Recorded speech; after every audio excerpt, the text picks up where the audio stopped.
All right. Good evening. Welcome to the March 29th meeting of the Finance Committee. My name is Ann Kavanaugh, and in the absence of our chair, I'll be chair this evening. We have a full agenda. We have some budgets to review, including town clerk and elections, school department, Bay Path, and Norfolk assessment. We have some transfers to review and vote on, minutes, and we'll talk about our visitors at our next meeting. We'll take this a little out of order, and I see our police lieutenant is here, so we have a transfer from the police department. The first transfer is from the patrolman's account, 012-111-51-1108. Current balance $45,686.62. The amount requested is $15,341.29 going to technology support.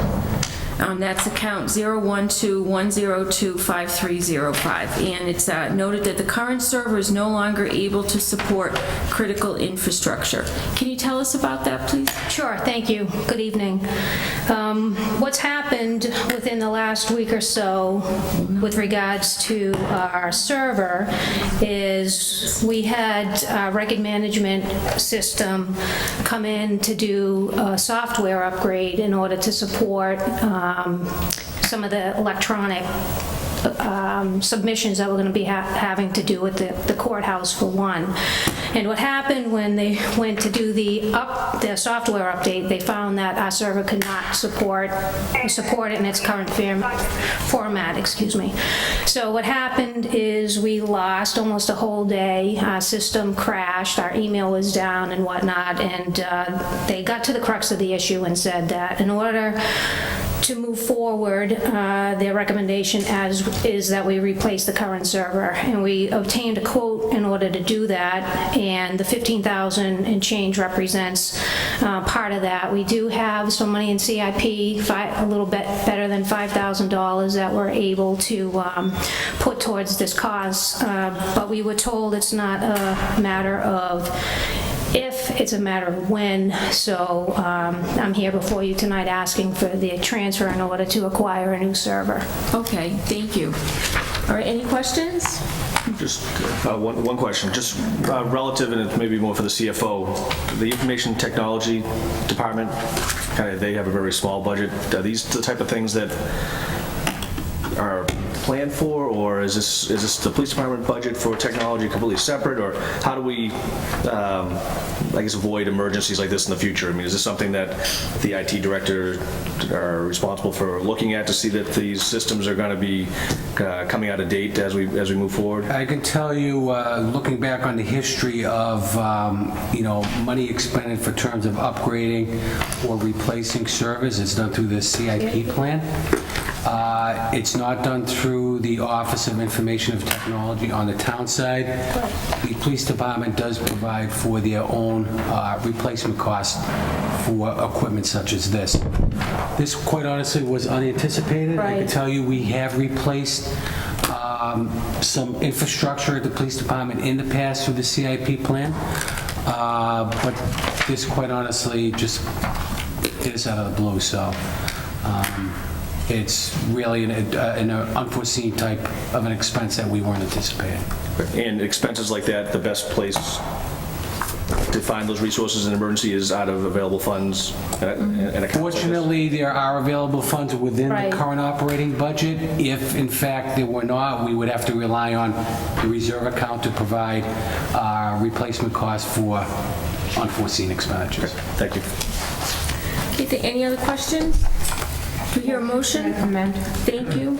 Second? Second. All in favor? Aye. Okay. The next transfer is also from the patrolman's account in the police department, from account 012-111 to 511-108. From the patrolman account, present balance is $30,345.33. The amount requested is $5,397. To the building and ground repair account, number 012-102-5430. This is to pay invoices related to recent HVAC system repairs. Any questions? Just one. I see you're taking 35, 40, almost 41,000 out of patrolman. Is that because of a vacancy? Right, we've had different things that happen through the course of this fiscal year relative to promotions and whatnot, so we do have some surplus in the patrolman salary account because of that. Okay. Okay. Motion to approve. All in favor? Okay, and the third transfer also from the patrolman account to overtime. The patrolman account 012111-511108. $20,000 to the overtime account 012111-5130. And that's to cover projected deficits due to shift coverage, town election, Memorial Day parade, and fireworks. Any questions? Motion to approve. All in favor? Aye. Thank you. If I could, I just want to mention that the transfers tonight to address the HVAC system repairs are for outstanding invoices that we have to date. We know that there's going to be additional work required. We just don't know what the cost of that is going to be. I couldn't get that number for you this evening, but this has been probably the most difficult budget year for our own infrastructure relative to the building and ground. So we'll probably have to come back for additional transfers to cover some unexpected costs. It's just one thing after another, from our security system to our elevator to you name it. This year it seemed like When it rains, it pours. it rained and it poured. As you know about the building flood, I'm sure, which was still doing the necessary repairs from that. So I just want to mention that so you're not surprised if we do have to come back and ask for additional Okay, transfers. I understand. Thank you. Thank you. Thanks, Lieutenant. All right, we'll do the other transfers after we hear, do some of the budgets. I see our town clerk is here. Good evening. Why don't you give us an overview of your budget, please? Yep, please step up. That's 161, town clerk.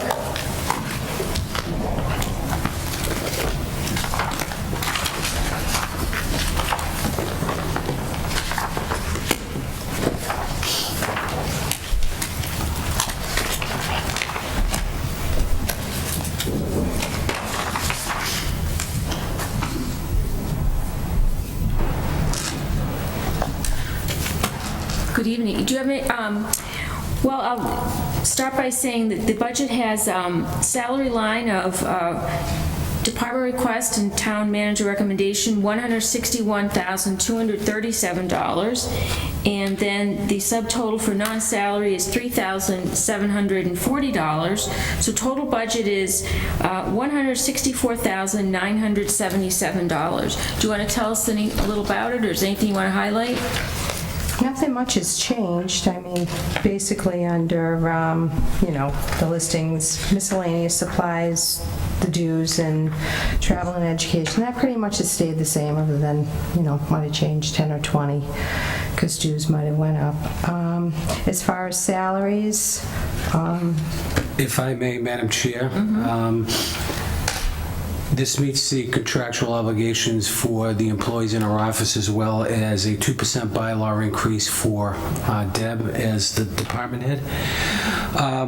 As I stated earlier, when we first presented the budget, there were adjustments made to the assistance positions because there were clerical positions making more than the assistance positions within the same department. In this department, there has been an adjustment to the assistant's pay to bring it up above a clerical position, which reports to the assistant's position. So we had to make an adjustment here. Other than that, the supplies and materials line items are basically level funded. It's up $10. Okay.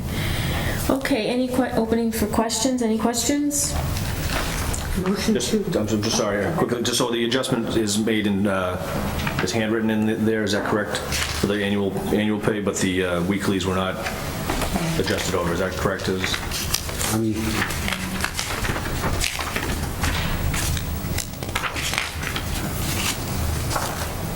that is correct. Thank you. Okay, any other questions? motion to recommend? Second. So we are going to recommend the total budget of $164,977. All in favor? Aye. Opposed? Thank you. And you're here with your elections budget also, okay? So Did go down. the salaries, including the custodian, $7,176, and the subtotal for supplies, $7,650. So looking at a total budget of $14,826, which is almost a 50% reduction from last year, but I assume fewer elections? Yeah. Yes, yes. How we many went from elections? How many do we have this year? 1. Okay. And how many did we have fiscal 17? 3. We had the 3. So we had primary, the May, and presidential. Okay. Okay. Open up for questions? Yes, yes. Deb, can I assume then that it's roughly 14,000 to run an election? Approximately, yeah. I mean, basically, in town election is a little more because we have to pay for, like the ballots and the auto mark for the disability. And so a town election is more than the others, other than salary-wise. That ends up going a little more, but In addition, we do also get a reimbursement from the state for the state primary and federal elections, so that is an offset to the current FY17 budget. So if you do the math at 14, it's not, if you use that as a multiplier of 3, the appropriation for 17 is less because it takes into consideration that net reimbursement. Just one more question. There was some media coverage relative to town clerks saying that due to the changes in how people are casting ballots now with town halls being open to be able to cast, giving them more options, that some of the clerks were saying they were basically an unfunded mandate where they had additional... well, that was with the early voting. The early voting. The early voting, and... How does that affect us in any ways in terms of budgeting? Town meeting, we have an article going on for the e-poll books. We can't use those yet in elections. However, in 2018, we should be able to use them. So, I'm hoping to purchase them, which will probably reduce the amount of poll workers that we would be using. So it's probably going to equal out versus, but you won't be using paperless, checking them off, and it's more efficient and quicker. So the state hasn't, they're in the midst of certifying them. They have been certified by Governor Baker, but elections has to certify them. Okay, I just want to make sure under the early voting rules that you had enough in there to cover additional hours or whatever you needed to accomplish. When it came to early voting, I was able to, because we opened up on Saturday, the state ended up, reimbursing us for opening because, it wasn't mandated that we had to. They wanted us to. So we did have that. Okay. We aren't getting anything for early voting as far as the way that you do on elections. Not yet. Maybe next time around. And that's not an annual expense. Yeah, it's biennial years, so every 2 years. Okay. Thank you. And it will never be town elections. They said only state, federal. Never say never. I know. As that came out, I thought, I shouldn't say that because maybe they will. And I'll tell you, the residents liked it. Okay, any other questions? Motion to recommend? Second. Okay, so we're voting on the election total, $14,826. All in favor? Aye. Opposed? That's it. Okay, thank you. Thank you, Deb. Anything on the capital side we need to address while Deb is here? Oh, right. Do you have anything? Yeah, I think we did.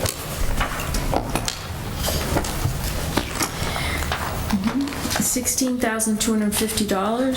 That's the balance of the voting machines that we purchased last year. Are you paying that next year also? Oh, no, that's this Yeah, year. that was financed over 2 years. Gotcha, there's the, all right. Okay, and I see $10,000 in fiscal 2019. Those are for book repairs, which we have been appropriating through the CIP plan. We actually amended it to buy the new polling stations. The voting machines. So we're back on track for record preservation for those records down the vault, those older records. I have to ask a question about that. Is that state mandated that you need to preserve those? 'Cause I know other towns do that also, buying the old books and things. Yeah, well, everybody does do it. We have some really old records, and, the paper, it isn't, doesn't hold up as well, I should say. So the old ones, you definitely need to, but it is an ongoing project because they start falling apart, and we do have a problem down in the vault, so we try to take care of that, which we've been addressing because we also get flooded every now and then. Oh, yep. And, we do have to protect the town's records, so. Okay. Yes, ma'am. Is anything electronically archived? Any of the old papers that are fragile, are they scanned or is it all just book? Well, now we don't have any that we have been, none of the old, well, I shouldn't say that, because some of the books that we have done, they do make, put them on, so we have the old vitals like deaths, births, marriages, and that. So the very old records, yes, they do. When it comes to some of the, the marriages and that stuff, if it's in another spot, like Boston has a copy of all of those, then they don't back them up for us. So some of them are. Thank you. Any other questions? All set? Thank you. Thank you. Oh, good. Is that? Yeah, thank you. Okay, schools, hello. School Superintendent, Dr. Brunel. Mary Ellen, is that on the display mode now? No. I can look up here. That'll work. Good evening, members of the Finance Committee, Madam Chair, Mr. Kazanovich, and Mrs. Kwiatkowski. I believe everyone knows Cecilia Worsbicky, who is our business manager, joining me this evening. So as this slide depicts, not only the budget creation, but all that we do in the Auburn Public Schools is based on teamwork. Yeah, that'd be helpful. Thank you.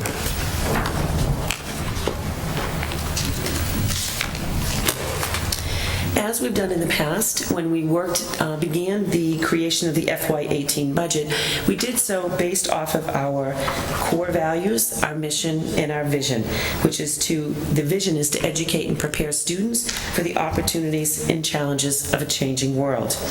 We actually measure each decision that we make against these core values, our mission, and our vision. And just as we've done since 2008, when I first arrived as superintendent, we began this entire process and along the way asked ourselves, how will this impact our students and their achievement? You will see in the presentation this evening a very heavy emphasis on the strategic plan. This was developed with 120 community, school, and staff members from across the Auburn community. It was first started in November of 2013, and we have embraced it ever since. The 5 overarching goals of that plan remain very much at the crux of what we do: teaching and learning, technology, community partnerships, transitions, and health, wellness, and safety. priority areas that we always look to with direction from the school committee, first and foremost, is student safety. So in this budget, you will see reflected some safety measures, accounting for some financial money to support recommendations that come from the Safety Advisory Committee. That committee is comprised of police, fire, school department, and the building inspector, and they meet on a regular basis to make recommendations to improve the safety in our schools. Also, in terms of safety and health and wellness, is the social emotional safety of our students. We have added and will be supported through grant funds a consultant psychiatrist and additional school psychologist support. The needs that our children bring to school with them each day, we need to very much support and address them before they can focus on academics. We've increased hours for our athletic trainer to support our students physically.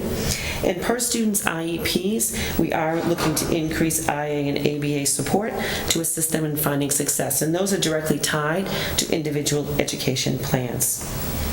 In terms of student achievement, you will see in here a new STEM math teacher at Auburn Middle School. That's to address the STEM initiative that we have underway. If you remember, Auburn Middle School was designated a STEM academy several years ago through a grant opportunity through Governor Patrick. We're also looking to expand our early college opportunities. We have numerous students taking advantage and earning 3 credits or more to start off their college careers. And the research shows that the more that students can get under their belt before they actually head to college, the more likely it is that they will graduate from college. We're also seeking to expand our preschool program. We have done so over the past 2 years and added 2 full-day 4-year-old classroom programs, and we look to expand that, but also to do so in a way that reduces or even eliminates the financial barriers that some families experience in sending their children. We're looking to expand beyond the school day opportunities, basically in some after-school clubs that are elementary schools and middle, and then also IA and ABA support. We've started last year, we had unified track. This year we have unified track and unified basketball, and that's where some of our most special students pair with some of their typical peers and engage in athletic events, but they do require assistant support. In terms of class size, it's always a priority for the school committee and the leadership team. With the addition of the STEM math teacher, it will reduce the class sizes at the middle school to about 21 to 22 in the core. In terms of technology, we're very fortunate and appreciative of the support that we've received from yourselves, the selectmen, as well as town meeting, that we have a one-to-one environment at grades 6 through 12 with iPads. We have a 1-to-2 environment at grades 3 through 5, and we have iPad carts at the elementary schools. With the new programs that we've added over the past few years, and with some of the assessment systems, we're actually looking to infuse more iPads into the elementary program, and with the lease conclusion upcoming, we should be able to do that. And then also there is some funding to increase software and some apps to support technology integration. In terms of textbooks, priority is to maintain current textbooks for our students, and the priority next year is in terms of science textbooks, particularly at the elementary level in FY18. And then finally, educator evaluation. That's an area where there are no dollars attached to it, but to make you aware that it's an initiative, Learning Walks, that the administrative team we have embarked on in going in to really calibrate our practice to help elevate the practice of our teachers that are already strong to begin with. In terms of professional development, we believe that in order for our students to be their best, we as educators must be at our best. So we do have funding to support a dynamic program. And then the strategic plan, as I mentioned at the onset, is really sprinkled throughout this entire budget to make sure that we are adhering to the plan actually created by the entire community. Some assumptions made in the budget are ones that we've done in the past. We've used our October 1st counts. We've utilized our grant funds. I will share with you some recent news, and while it is certainly not final at this point, there's been some news coming out that perhaps the Title IIA grant from the federal government, and we use that primarily to support our mentors, to support in part our math math interventionist, and that funding may actually go away next year. So we're watching that very closely. In terms of Medicaid reimbursement, we have budgeted at the same 160 approved previously. Circuit breaker being projected at 60%, and school choice slots of 45 at the high school and 25 at the middle school. Additionally, what we do is we have projected all of our current IAs and ABAs exactly where they are now. They will certainly move with students, but we do that later in the spring. We've budgeted for 11 school buses, regular ed. Families do pay $100 unless they meet certain criteria. So that allows for an $88,000 offset in the budget. And then we've also looked to use an offset in our satellite, Galaxy, and asteroid accounts, our building rental accounts, preschool, and athletic revolving. Really done in an effort to try and minimize the impact to the entire community. So in summary, the new staffing requests we are looking for, as I mentioned earlier, we are seeking to expand our foundation on which our students begin their educational careers by adding a preschool teacher, a preschool instructional assistant, and a preschool ABA, the STEM math teacher at Auburn Middle School, and then to add an ABA as required by IEPs, one at PAC and one at Bryn Mawr. Those are students that will be moving up from the preschool. So in total, we're seeking 6 new positions for a total of $191,557. The total budget before you is $24,981,760.78, which does represent a 4.5% increase or a dollar value increase of $1,076,555. Governor Baker, in the budget that he has presented, we've not yet seen from the House and Senate, has brought forward a Chapter 70 increase of $1,042,725. So with that increase in Chapter 70, if we take that from the increase that we're seeking in our budget, it's $33,830 less than what the school committee has requested. And typically, in the past, the House and Senate budgets generally are higher than the governor's, but obviously that remains to be seen. Auburn is thankful and appreciative of the support that we've received, as many communities receive the minimum, which is $20 per student increase. Important to note is that the original budget presented to Town Manager Jacobson and CFO Kazanovich was one that reflected a 3% increase, or a dollar increase of $717,183. What happened, and we immediately brought it to the attention of Julie and Ed, was some unanticipated out-of-district placements. Some from students who have moved in to the community, some from students whose needs have drastically changed, and that actually reflected an increase of nearly $360,000 to support those students. But important to note is here, I just copied from the MGL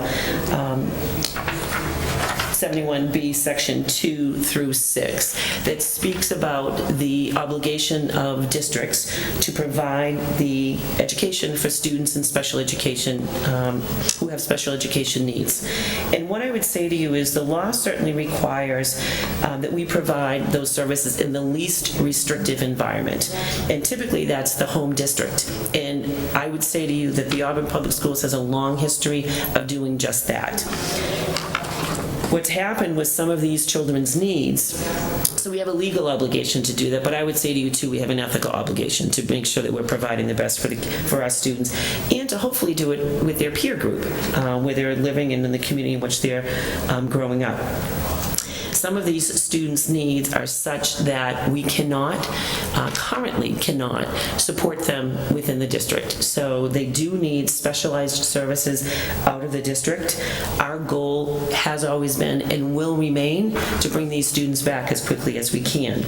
We have built programs in the past. I was before you actually back in just the fall requesting it and received your support to bring in a teacher of the visually impaired and a brailleist to work with a young child whose needs were such that in order to find success, needed that type of support. So we've done such things. We've brought nursing staff in, but based on these students' needs, and it's 6 students currently that we're talking about, we just can't address them currently within the schools. So in total, we have offsets totaling more than $2.6 million from all of those categories that I have noted previously, truly in an effort to try and minimize the budget, school choice being one of those avenues with significant dollars will be noted. This, I think, speaks to our ongoing commitment to truly work with the town as a whole. We recognize that we are a part of the town, and we take that responsibility quite seriously. Just as a few highlights, as a forward-thinking, a progressive school district, I would like to say we believe it's our responsibility to do the absolute best that we can for our students. And I thank you, Finance Committee, as well as town meeting members, certainly Julie and Ed, for the support that we've received. We think that we're making great strides. There will always be more to do, and we commit to doing that.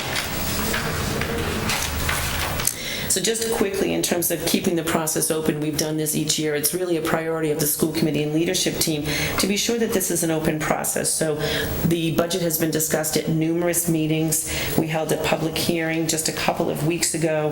The administrators read aloud each item of their budget. We have a question and answer section on our website, encouraging people, if they are not able to come to a meeting or email or call the office, they can put their question in there, and we will respond to it and post it for everybody to see. And all of that, we believe, really indicates our commitment to address concerns and be sure that we're being open. So before I go to that part for the CIP, I'm happy to answer questions or take it how you would like, Madam Chair. Okay, we'll open up for questions.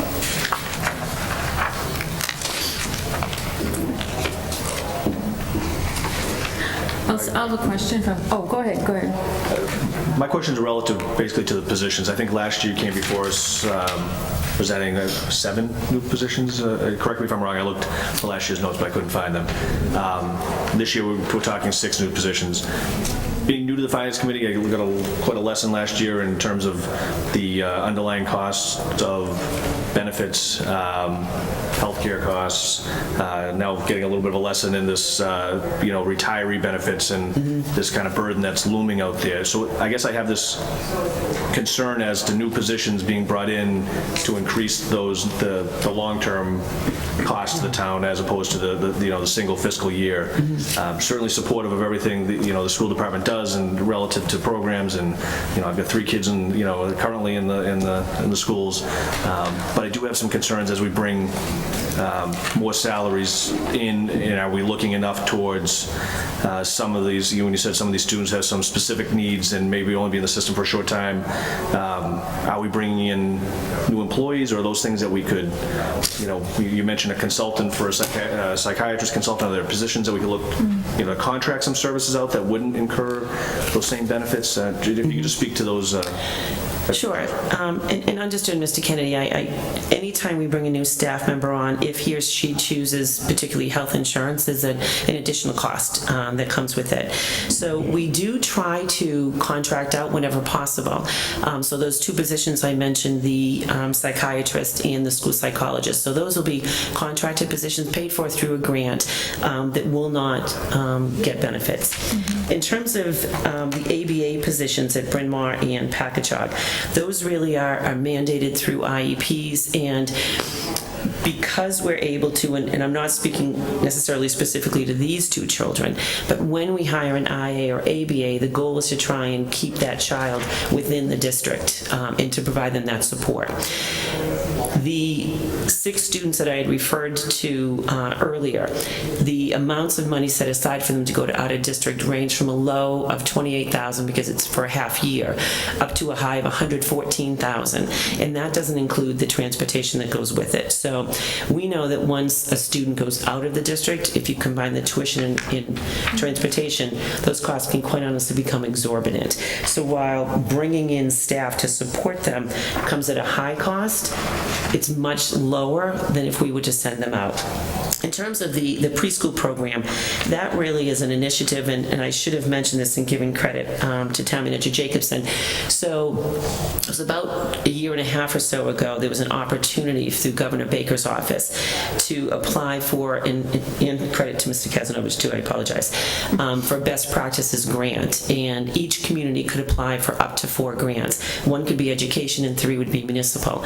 And we worked closely with Julie and did put in one in Ed for a preschool best practice grants, and we're one of the few communities across the Commonwealth that did.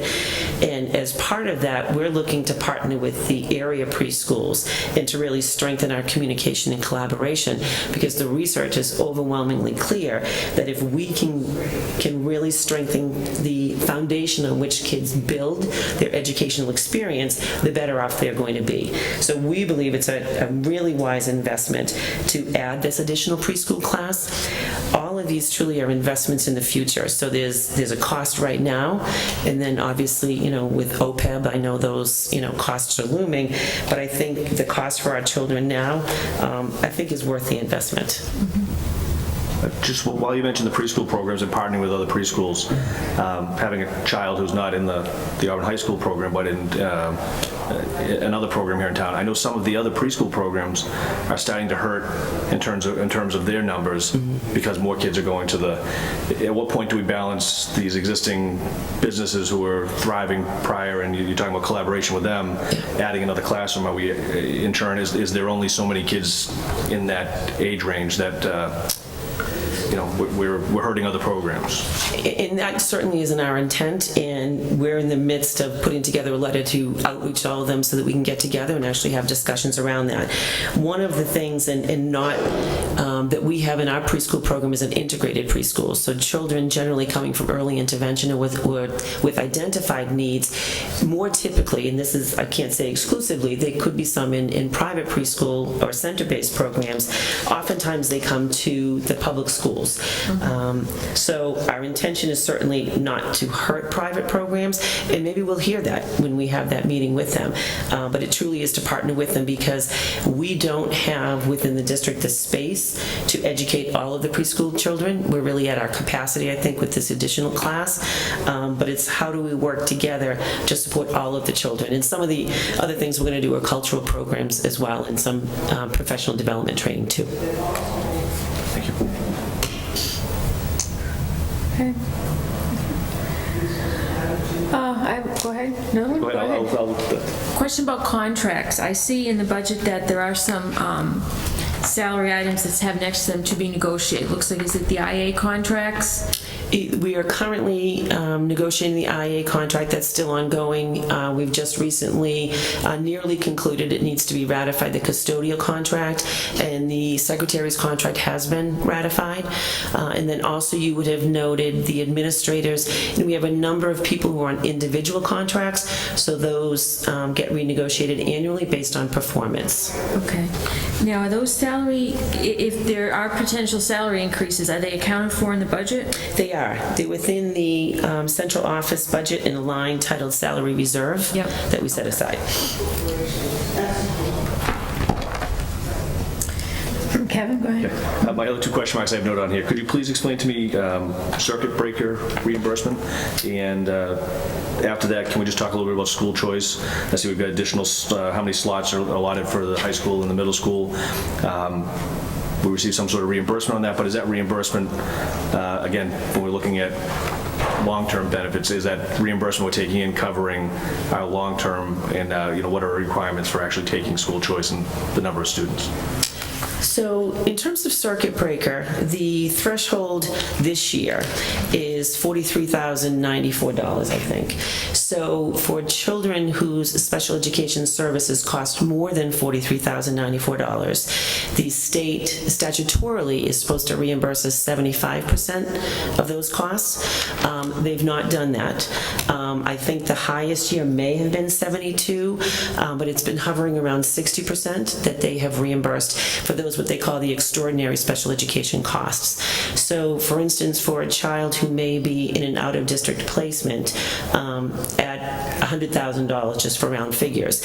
So beyond the 4394, so the 57,000, that's what they would be part of the claim that they give us a percentage of. The 60% is what it has been of late. That money that we get in, for example, for next year, every year we take whatever, so you get that the year later. So we pay those costs next year, we'll get that in circuit breaker in FY19. So the district pays the costs up front, and then circuit breaker is a reimbursement fund. We budget every dollar that we receive in circuit breaker in that following school year. So I think it's $584,000 I think we have budgeted for next year. That's the allotment that the state has told us we'll be receiving this year, and we'll apply that full amount next year in the budget. In terms of school choice, so the school committee did just raise just last night slightly. We currently have 41 high school students and 20 middle school students. With the school choice law, and it's a random drawing, once a child is in, they become an Auburn Public Schools child, and we have it from grades 6 through 12. If a child has a sibling, he or she automatically comes in because it doesn't make sense to separate a family with kids going to two separate schools. What we found was with the siblings who would be coming in, we didn't have enough slots for them at the high school. So that really, it's not adding, well, there's new children coming, but they're not new names being drawn. At the middle school, we're going to have 36 less students next year than what we currently have this year. We have a large 8th grade class that's moving on to the high school and a smaller 5th grade class that's moving up. So we thought that, particularly where we've budgeted a very substantial amount of money of school choice in the operating budget, it's about $500,000, that where there was some room and availability, we would bring in a few additional students. So that money comes basically as $5,000 per child, unless he or she has special needs, and that comes to the district, and then we apply it as an offset in the budget. Okay. But one of your things relative to the middle school was bringing on the additional STEM teacher in order to keep the enrollment down, but isn't bringing in more middle school students, should we shut off some of the school choice, and that wouldn't keep us from requiring an additional position to keep that class size down? So it's a great question. What it will do is, so by adding these additional 5 students, they will be spread over grades 6, 7, and 8, so the impact would be negligible, I would say. But also, with the STEM math teacher, what it's going to allow is, through the Unified Arts, they're going to be able to add a period to their day, so that way there's less students in the core classes. And by the core, I mean English, math, science, and social studies. So there may be some higher numbers in the Unified Arts, art, PE, STEM math, tech engineering and things, but our goal is really to reduce them in the core classes. Thank you. Welcome. Mallory? Just a few things I've heard in the news lately. Other districts looking into starting school days later for high school. Have you guys given any thought to that and how it would impact the budget? We have. We've actually, that's one of the subcommittees of our leadership team, work that's going on, and really studying the impact of, changing that up. It's fairly cyclical. It's come around a few different times now that in this position that I've been in. And the research is clear and it makes sense, but there are an awful lot of ramifications to it. So really, we're in the beginning stages of it. There are about 5 or 6 of us on that subcommittee. We're looking to some other districts who have done it. There are some across the Commonwealth who have done it, but they've done it only about 10 or 15 minutes. We're not sure if that's really going to have as much of an impact. I think, I believe it's in Melrose. It was recently reported, I hope I'm not getting that wrong, but they've put it off until FY19, I think, to start that, just because they need to think about the logistics of it. And what they're planning to do is actually have the high school and elementary flip. So the high school students would be starting when the elementary currently are, and the elementary starting with the high school. So we are certainly looking at it. I don't know that it would necessarily have a budget impact. Some of the things that we noticed right away in terms of, after-school programs and such, and athletics and things, that our students, when they go to an away meet that's going to be starting at 3:30, our day right now currently gets out at about 2 o'clock. That gives them time to get there, particularly if it's far away. If we get out at 3 o'clock, they're not going to be able to make those. So that's just one issue, and it's certainly not going to be the one that drives us. But I think it's going to be one of those things we're going to need some collaboration with local communities as well. It would certainly make it easier to do, but we're looking at it. Just one more question. I noticed a line item in the high school budget for in-school suspension at $31,500. It shocked me a bit. So is that a half-time position? Is that one person who monitors that, or is it filled in by other staff? So it's actually the athletic director that we have on staff.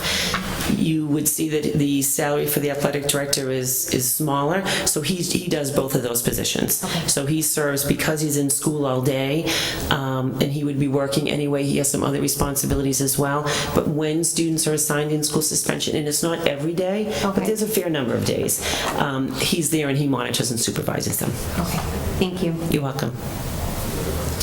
Just one more quick question. You've expanded this year the site supervisors for the school buildings. I know it was always a high school position for town athletic leagues and events. It's been expanded now to the other sites as well. Does that offset with fees that these leagues are paying? Has it been a success? I mean, obviously protecting the buildings is how's it managed? How is it listed in here? I didn't really look forward to. So we do have a line item in there for site managers, and at one time, and it's primarily because the interest rates are so low right now, the money that was put into the trust fund no longer fully supports even the site manager at the high school.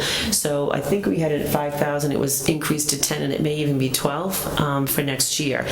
But I think that there's been a longstanding commitment from the school committee to really, it's the community's building, so to be sure that we're providing support. And with the opening of the new middle school, and in particular the winter is when it's heavily used with the Auburn Youth Basketball. I think they have close to 500 children in that program. So they're bursting at the seams. So they actually utilize the middle school and Swanson Road as well as the high school. So it doesn't cost currently to use the high school as long as there's a site manager and there's money in the budget, but they do pay the fee, and it's offset from what they pay at the middle school in Swanson Road.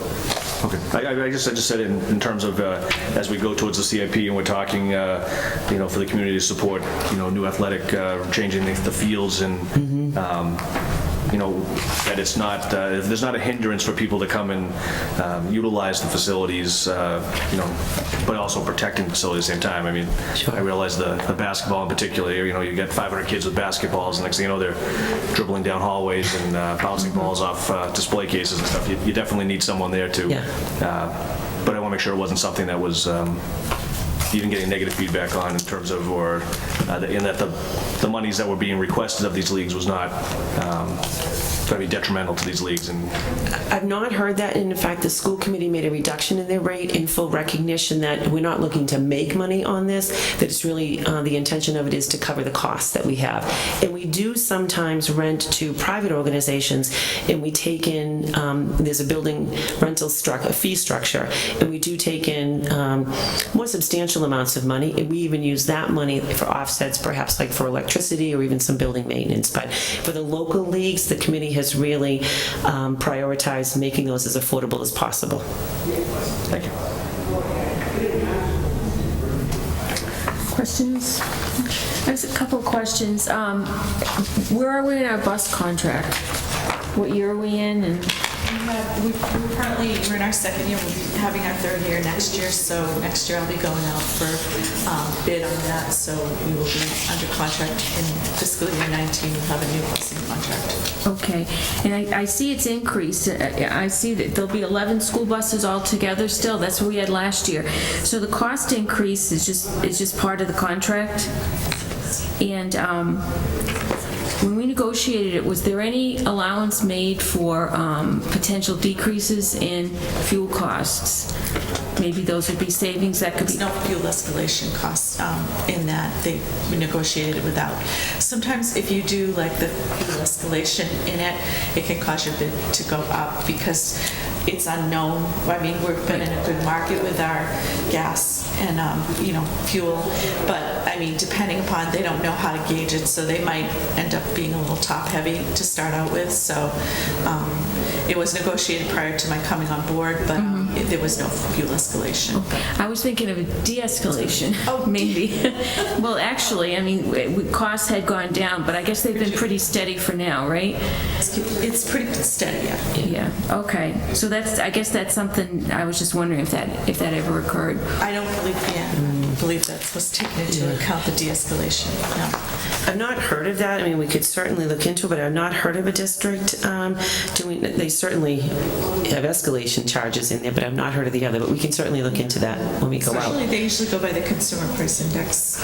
Okay. Do like, All right. something like that. Thank you. My other question, when is the teacher contract up? Their contract ends next school year, so we'll start negotiations. It will actually be a new contract for 19. Okay. And how are the numbers at the high school? Have they remained steady or? Enrollment numbers? Enrollment. They have been. I think we have right now, or we did, sometimes there's some movement in and out, 705 students this year. That's quite a bit less than what we had when I first started 9 years ago. But based on, we do have a large 8th grade class that's leaving and going up. And we know the number of students who are going out to Bay Path. We don't have confirmation. We always have a handful that go out to private or parochial schools. But it should rise next year. Okay. Thank you. And you mentioned the school psychologists and consultant psychiatrists. Those are going to be contract positions? Correct. So if the grant ends, their services would end too? Correct. Yes. Where are we on iPads? You mentioned that there's a lease conclusion. Leases are coming up, and so then we'll own them at that point, the iPads? So what we're looking at now, actually, Mrs. Worsbicky and our technology director are looking at options with Apple, what makes the most sense. So depending on the age of them, some of them we think it makes sense for us to purchase them for $1 or cost right $1, and put those because they may not be as robust or not robust enough for high school, but would certainly be appropriate for elementary. So that's what we're really trying to look at now, so that we make the best use of it before we enter into a new lease. But that lease, we're looking to actually enter into a new one for the start of next school year. So would that cover everyone's iPad right now?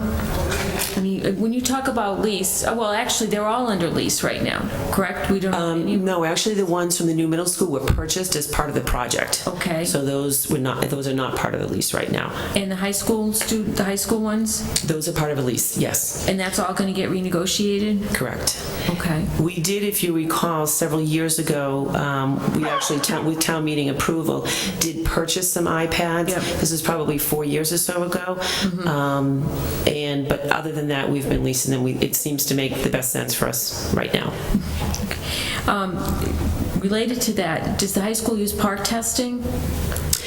We do. So it was the middle school, I mean. The middle school did, yes, and actually we're moving to MCAS 2.0, which is kind of the new hybrid. And we actually, fortunately, through the support of all of you here in town meeting, we were able to have our students, when it was a pilot, you could choose paper and pencil or iPad. They've been able to do it on the iPad, which I think has provided an advantage. The Department of Ed is requiring at particular grade levels this year that they be done electronically. All of our grade levels will be doing it electronically. Oh, science, they don't offer science yet electronically, but those that they offer will all be done electronically. Okay. That was it. Any other questions? So we have a budget of we'll talk about approving the budget tonight. If anyone has any questions, we can always revisit it because we have a couple members not here. We're looking at a budget, school budget, $24,981,760.78, which is an overall increase of 4.5% or $1 $1,076,000 from last year. Do I hear a motion? Motion approved. Second? Thank you. All in favor? Thank you very much. You have some CIP articles here, I believe. We do. Right, that we can look at. do. Okay.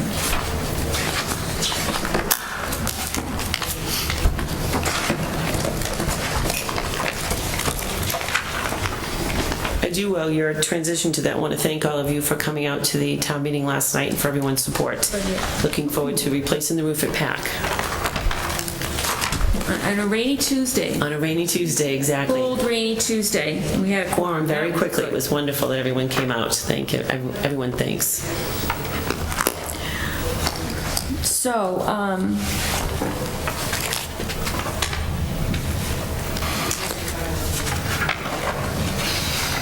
questions on the capital improvement plan? Hi, Kim. Yep.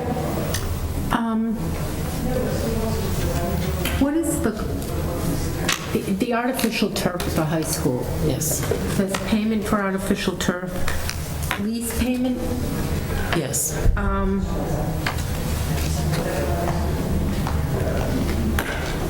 Is that 100,000 for what's the cost for the replacement of? The overall cost will be $600,000. And what we did in working with Mr. Kazanovich is it will be spread out over a 5-year period. So this $120,000 reflects the payment in that year, unless there's a decision made to pay for it outright. I believe, Ed, correct me, I think it will start in 2020 and go through 2024 for 5 years. So if I may, if you look at the CIP plan before you, the $100,000 is built in for a 6-year period of time, but we've committed in 2020 to apply $300,000 from the stabilization account, provided that we continue to add to the stabilization account. We've been able to do that for the current fiscal year. It is our intent to do that hopefully at a fall town meeting. So we're adding to the reserve, but we recognize the fact that there are long-term obligations and costs that are going to require withdrawals out of the stabilization as well. And we did that in the past with the acquisition of land for the middle school from the Masonic Home. We did that recently for the one-time initial cost of $450,000 for the purchase of a new ladder truck, tower truck. It is our intent to once again earmark stabilization money as an initial down payment towards the cost of the turf as well. So you're going to see a footnote at the bottom of the CIP under schools in red. That commitment of $300,000 in year 2020. So now, the new high school is 10 years old this year. So the turf is 10 years old. So the life expectancy is 10 years? Mr. Fahey would be best, and he wasn't able to be here tonight. I think that, the original expectation on the life of it was 15 or 20 years. But they've changed that. Mr. Fahey says after the warranty has run out. So we had actually been looking to see when to replace it. And this would actually be for the replacement of the football field. They've actually changed the way that they put them in now. Ours has many areas that are sewn in, which you can see some of the seams that rip apart. Now, between the work that we do and contractors that we bring in and the town's department, we do a good job of keeping up with it, but will need to be replaced at some point. Our best guesstimate is in about 2020, somewhere in that vicinity. So that would be 12 years? So we can expect to, in another 12 years, have to replace I think today's $600,000. turf has a longer life expectancy than the turf that is currently on the field, if I'm not. So yes, it does. It has a long life expectancy, but I think from 2006 to 2020 would be 15 years that it would be up and in place. But I think the newer, I'd have to look and see what the middle school expectation for warranty is on that, for life expectancy, I should say. I can get you that information. It seems like an awful lot of money for grass.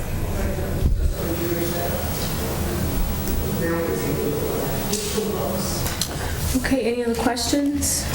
Yep, go ahead. Just looking at the iPad initiative line items, what's the average cost of the type of iPads that you're purchasing for this year? $499 currently is what they cost. Apple does not make reductions even when you do bulk purchases or leases and such, unfortunately. And what's the average useful life of an iPad? You get 2, 3, 4 years? Yeah, so we've had some of them in District 4 and 5 years, and what we try to do is rotate them down so that they don't require quite as much for some of what the elementary kids use them for. But certainly, I mean, they offer 5-year leases. I think we have a 4-year one currently, which seems to make sense. So are you restricted to iPad by the types of apps that you're using and licenses that you have, or for the younger ages, could you use a different tablet that might not be as expensive? So we are looking at, actually Mr. Bouvier is converting some of our older laptops, our mini laptops, into Chromebooks. And we actually have a pilot out at the 2 primary schools to see how those, if they'll fit our needs. Some of the challenges is with the programs that we have, that we've purchased, and I'm talking about our literacy program and our math program, to make sure that it's compatible with those. But back when we made the decision, there was a committee that was formed. It included staff members, school committee, and community members and parents, and we looked at the different options that were out there. And at that time, we made a decision to go with iPads. Certainly the Chromebooks have come up considerably from when we first looked at them, and we do continue to look at it and make sure that we're making the best choices. And then the last question on this, I noticed out into fiscal years 21 and 22, it's increasing about, from 100,000 a year to 150,000. Is that in anticipation and, a rising cost of the iPad, or do you anticipate more students that you'll be providing for? We anticipate more students that we would be providing for. So we currently have a 1-to-2 environment at Swanson, but we anticipate that at some point we will be 1-to-1. Now, whether they would go home at the elementary level or not still remains to be seen, but that we would be providing them across the district at some point in the future. Okay, thank you. You're welcome. Just a couple things relative to fields. Obviously, there was some damage to the football field this past year with flooding, and it turns out it was going to be a complete loss, but they were able to get it back.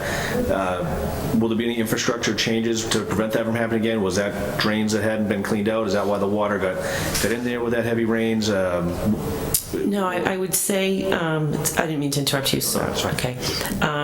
Mr. Fahey and his team do just an outstanding job, and that was actually built in a flood zone, so it's not the first time, unfortunately, that happened.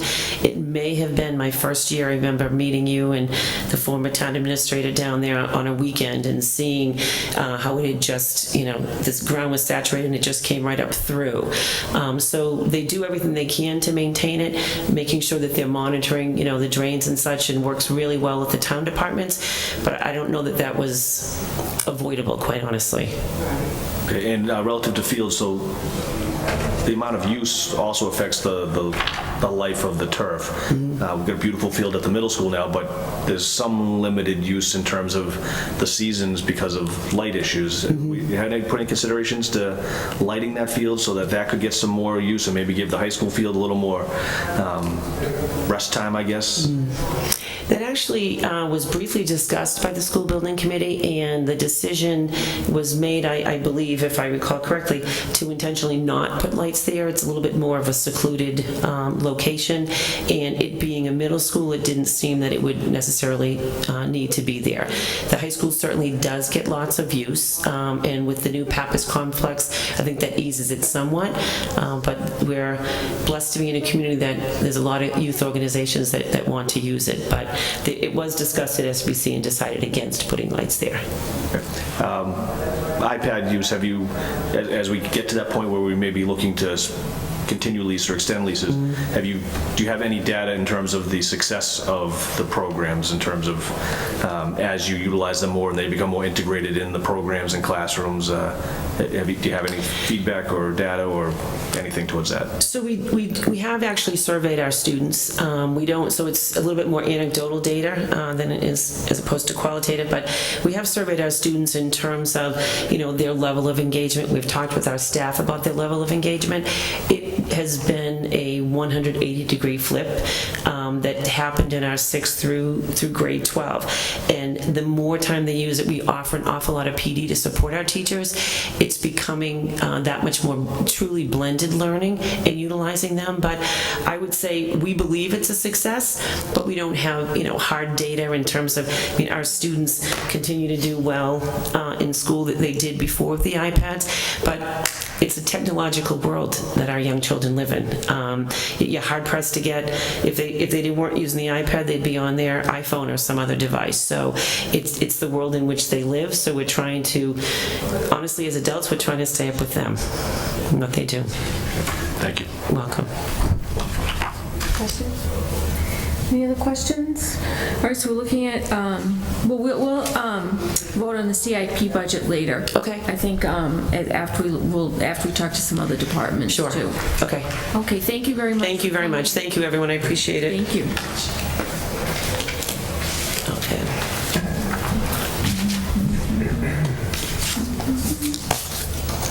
All right. All right, so we'll continue with two budgets. We'll look at the Bay Path budget and Norfolk assessment.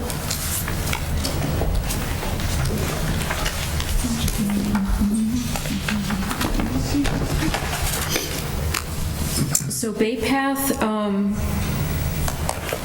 is requesting $1,123,189, which is up 1.68% or $18,531 from last year.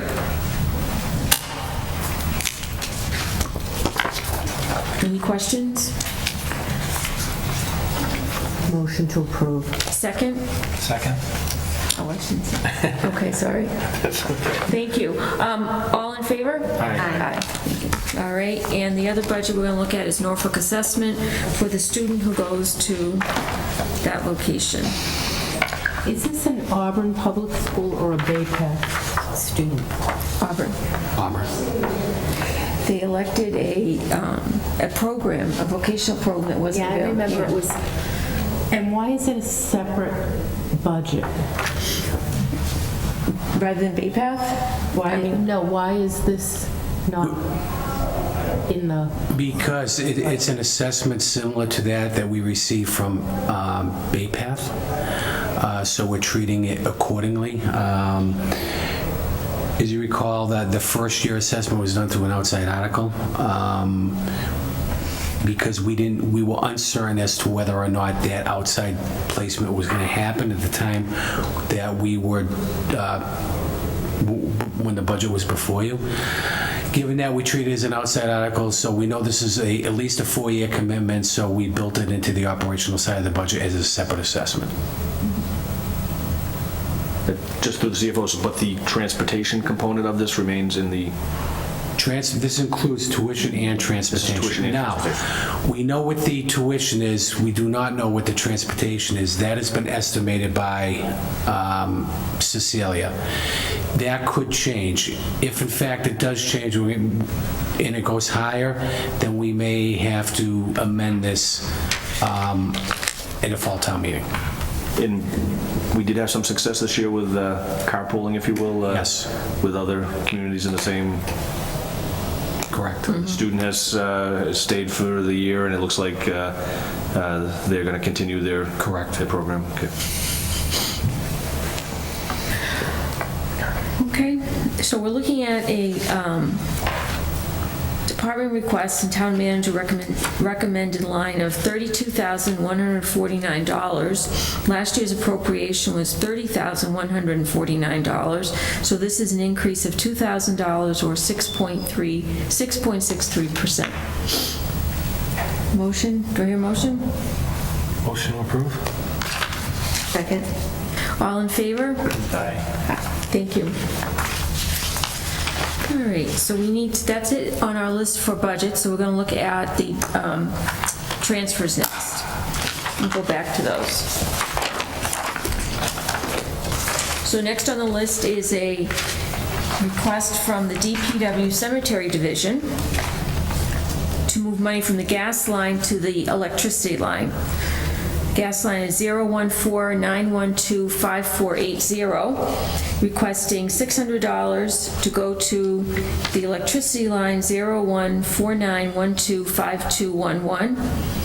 And the balance in the gas line is $3,101.06. This is to cover monthly electric bills through 6/30/16. Okay.